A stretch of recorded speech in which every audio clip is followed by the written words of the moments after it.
was crazy. It was. Good thing it was practice. Yeah, much better to practice it here first, right, guys? All right, well, welcome to the debriefing.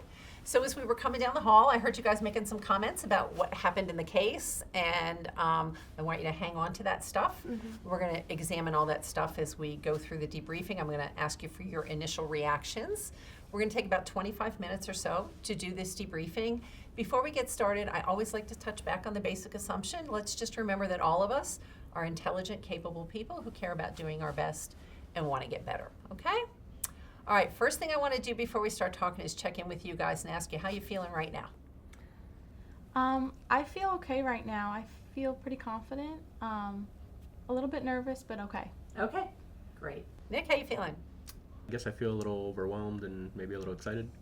Yeah, both at the same time. Yeah. All right. Abby?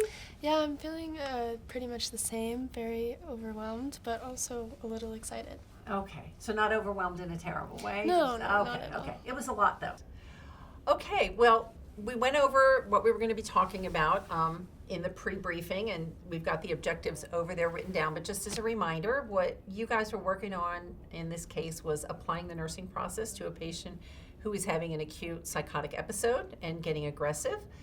One of the things that was really important was the communication techniques that you guys used during this for a patient who's in an aggressive state like this. And then you also had an opportunity to administer some of the antipsychotic drugs during the simulation. And so we're going to talk about all of those things.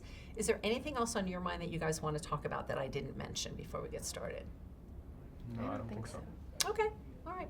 So you guys were operating as a team with that patient in there, and I want to talk, let's start to talk about communication first. So Evie and Nadia, I noticed that as the situation started to escalate, I saw you two kind of make eye contact, you were talking quietly to each other, kind of looked like you were watching out for each other, maybe helping each other decide what to do with this patient, which I thought was great. I couldn't hear the conversation. Can you guys walk me through your thinking a little bit there? So Evie and I, well, first of all, it was really good to have her in the room. I felt more safe and more confident.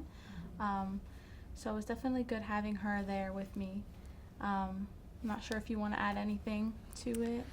I think she was having a moment of kind of not knowing what to do, and obviously any of us can resonate with that. It's stressful, but in that particular instance, I did know what was going on, so I kind of helped her out a little bit. And so, Evie, did you have some strategies that you and Nadia were talking about as you were discussing?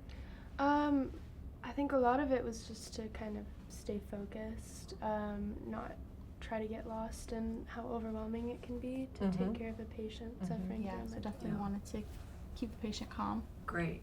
So when we talked about this in class, we talked about sort of kind of 6 things to think about when we're dealing with a situation like this. And one of the really important first things was a verbal de-escalation. And I saw you guys engage in that. You kept your voices calm. You were talking to the patient.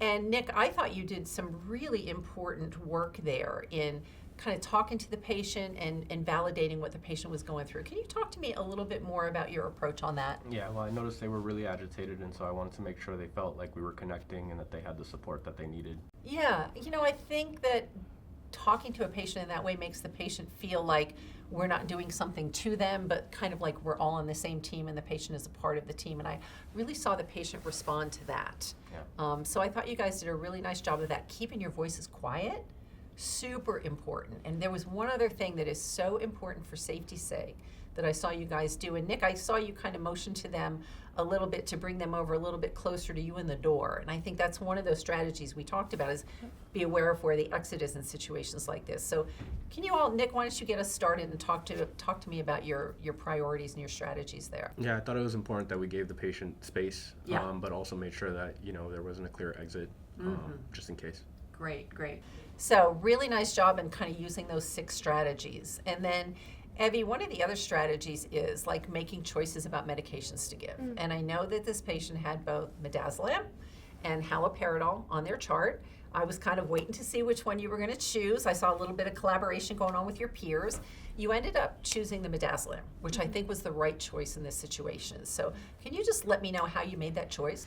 Well, the patient was obviously in distress, and I knew that they needed something fast acting.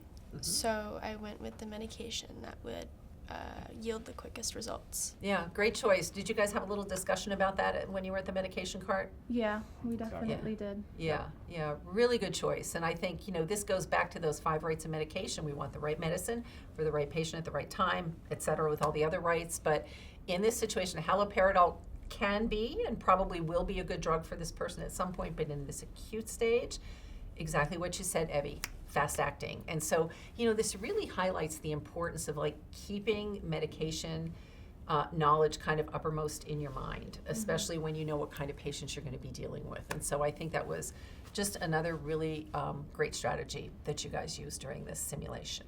So, we're going to be doing a series of simulations today around psych mental health nursing. And so we're going to wrap up this discussion for right now. But before we do, I'm going to ask you 2 things. Number 1, is there anything else that you guys want to talk about before we wrap this up? No, I don't think so. Okay. All right, here's the last thing I'm going to ask you. What are you going to take from this simulation that you might use in the next one or that you might use in your real practice? I would definitely say, just to stay calm. Everything will be okay, and if you need help, always ask for help. I think kind of having a broad knowledge of medicine and knowing what to choose when and for what patient, I've learned is really important. Great. Nick? Vocalize your support for them, make them feel that they're cared for. Yeah, so important, so important. Yeah, fantastic. All right, well, we're going to start the next case in a minute here. And so in this one, you are going to be a new nurse who's taken report and continuing the care of the patient and providing whatever interventions might be needed during the case. Okay? Okay. Ready to go? Sure. All right, let's get started.